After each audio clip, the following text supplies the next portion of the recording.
The San Francisco 49ers enter a very interesting year here. And, Ian, I'd say for the most part right now, we don't have any clarity as to what the heck their plan is because Jimmy Garoppolo, as of the time of recording this, is still on the roster. And there's been some reports, there's been some talk about Trey Lance maybe not being ready yet, despite the fact that they traded all that capital to move up to pick number 3 to get him in last year's NFL draft. Well, obviously, because they traded picks, they do not have a first-round pick in 2022. However, round 2, pick number 61. You have them taking Bernard Raymond, offensive tackle out of Central Michigan here. Now, for the San Francisco 49ers, why was this something that they needed to address here in round 2? Yeah, I think there's a number of different areas you can go here if you're San Francisco. I mean, corner could also be a position that you try to strengthen. But I look at the offensive line. I mean, they lost Laken Tomlinson to the Jets in free agency. Trent Williams is under contract for quite a while, but, he's getting older. He's going to be 33. He's kind of getting up in that mid-30s range, which is where you're kind of precarious in terms of, how much longer they're going to play. And Mike McGlinchey is going to be a free agent soon. So I look at that, getting some security in the offensive line. And I think when you're in the late second round, when that's your first pick, what you can do is just play the board and get the best available player when he's there. And I think that Bernard Raymond is a strong candidate for that. I mean, I think he does have some work to do. Coming from the MAC, there's going to be an adjustment period for him. We kind of saw that at the Senior Bowl where sometimes he struggled to maintain his anchor. But, I mean, if you're looking at pure physical traits, this guy has it. I mean, he is a phenomenal athlete. If I can go back to his NFL Combine numbers here, he tested with, I think, a 9.83 RAS, relative athletic score. So one of the most, 9.82, but one of the most athletic offensive tackles ever to test at 6'6", 303. Ran a 5.05 40-yard dash, had 30 bench reps. So he's strong. He's just got to figure out how to channel that strength. And then he had a 30.5-inch vert and a broad jump of 117 inches. So near 10-foot broad jump, which is very impressive for a guy who's 6'6" and 300 pounds. So he's got all the athleticism. He moves very well in space. He's a former tight end, so that doesn't come as a surprise. Yeah. And I think if you're San Francisco, you can maybe move him inside to guard, or you could keep him in the wings at tackle, where he can then maybe succeed one of the two if they end up moving on. So I think you get flexibility and upside here, which is never a bad thing. I love when we get these mock drafts and I kind of get to sit down and kind of look at them before and kind of get a feel of some of these players. Honestly, like there's one pick I saw, I just instantly smiled because like, okay, yeah, I see where this one came from. Yeah. One of your guys, where I'm going with this. Round 3, pick 93, Erik Ezukanma. This is your guy out of Texas Tech. I'm going to let you go on about him because it just makes a ton of sense. The San Francisco 49ers, they got to make a decision on Deebo Samuel, who all the internet sleuths have already found out he apparently unfollowed the 49ers on his Instagram. So can't wait for that to be a storyline coming up here soon. But they kind of need some other guys to pair alongside him, and also Brandon Ayuk. Don't have to rely too much on guys like Raymond McLeod they got from the Steelers, and also Juwan Jennings. Tell me how much you're going to love this fit and how much 49ers fan could also love seeing Erik come in here. Possibly the best wide receiver we've seen come out of Texas Tech since maybe Michael Crabtree. Yeah, how much time we got? Because I need to know how much time, because we're gonna use a little bit on this pick. We got a little bit. Let's roll it, baby. Yeah, for sure. I mean, Erik Ezukanma is one of my guys. I'm very high on this wide receiver, and a lot of times you don't really hear his name very often. And I think one reason for that is that he wasn't super productive at Texas Tech. He never eclipsed 50 catches or 750 yards in his career. But I look past that. I look at the traits that I see on tape. This guy is 6'2", 209 pounds. 33.5-inch arms, so the same arm length as Treylon Burks, and it translates at the catch point. He's a very good contested catch threat, can box out guys with his frame and reach beyond his frame and snag those passes in midair.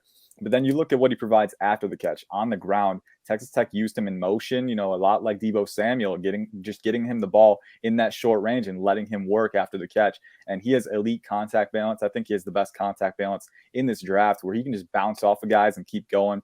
He's agile after the catch. He's explosive in open space. And he's got some route running upside too. He's not quite where I want him to be there yet, but he does have hip sync, good stopping ability, especially on those deep hitches against TCU. There's a couple great examples where he just stops, with 4 steps and decelerates very quickly for his size.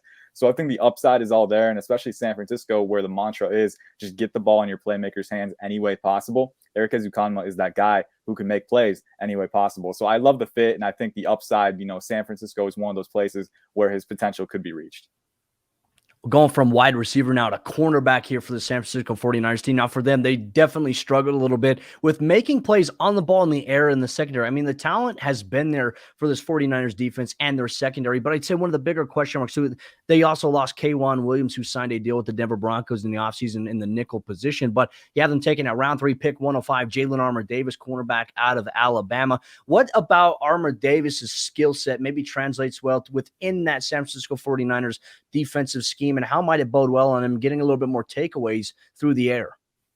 Yeah, and I think takeaways is one thing where he's going to have to develop as a playmaker at the catch point. But you look at what you do before that point to get in position. Jalen Armour Davis is one of the better corners in this class at doing that. He's 6'1", but he can run a 4.39. He's got the speed to carry wide receivers upfield, and then he's also very fluid at the at the line. He's got great technique, and he's a technician too. I had the chance to interview him and ask him a few questions about his technique and the work that goes into it, and he gave me a very in-depth answer about how he starts watching tape on Monday, Tuesday, gets a feel for wide receivers' tendencies, and bases his attack off of that. He tries to emulate Darius Slay, AJ Terrell, other corners. So you can tell he studies the game. He has the traits to match guys off the line. I'd like him to be a little more physical, again, a little more proactive at the catch point. But I think all the bedrock traits are there for him to be that guy who really just does his job. Corner, kind of like offensive line. When you don't hear about them, that's when they're doing a good job, because people aren't testing them. People aren't throwing their way. And that was how it was for a large portion of the 2021 season. Jalen Armour Davis wasn't really the one being tested, with Josh Jobe on the other side. Obviously, when Jalen Armour Davis injured his hip later in the season, he wasn't as consistent. But now that he's fully healthy, he's a technician, man, and he's athletic as well. So I think he's just kind of scratching the surface of what he can be. And especially in this defense, I love it. Put him on the boundary, put him in the slot, wherever. He has experience all over, and I think he can be a very good player. Yeah, and sticking here in the round 3, look, the 49ers, what they didn't have in the first round, they're making up for it in round 3 with their third pick on the board. And you've got them also sitting here addressing the trenches here once again with pick 134 with Cole Strange, offensive lineman, sitting here coming out of Chattanooga. The 49ers did lose a little bit of depth this year, especially watching Lincoln Tomlinson take off. And I believe he went to the Jets during free agency. So this is one of those guys, how do you think his skill sets will really benefit the 49ers going into a very zone rush heavy style attack? Yeah, well, I think the bottom line here is, and the same trend that we had with Bernhard Raymond earlier on, is athleticism. Cole Strange has it. I mean, this guy tested, again, very well at the NFL Combine. I'm going to pull up the numbers here because his numbers are just as insane. He ran a 5.03, had 31 bench reps, a 28-inch vertical, and a 10-foot broad at around 6'5", 307. That's moving for a big guy. He's moving, man. He's very athletic. And here's the thing, too. He was at the Senior Bowl. He's from Chattanooga. That's an FCS school. So the Senior Bowl can be kind of a humbling moment for those guys coming up and facing FBS competition, and especially this year, against the defensive line group that they had. You saw how Perry and Winfrey and Travis Jones were having their way with those guys. It was a tough test, and Cole Strange, took his lumps, but I really appreciated, every time he had a bad rep, he came back with a good one. He was very resilient. He recovered and he improved over the course of the week. And I think that mentality, that mantra, is something that NFL teams will love, and especially on top of the athleticism. He was taking reps at center, at guard. He's a versatile guy on that interior line. So, theoretically, if Bernhard Raymond does end up at tackle later on in his career, if he stays there, you have Cole Strange, a very athletic guy who moves very well in space, very physical, and he can play either center or guard. I think having that versatility, that starting upside, very, very good get in round 4. Well, for the San Francisco 49ers, 2 rounds after getting some Strange from Chattanooga, they go round 5, pick 172 with Joshua Williams, Fayetteville State.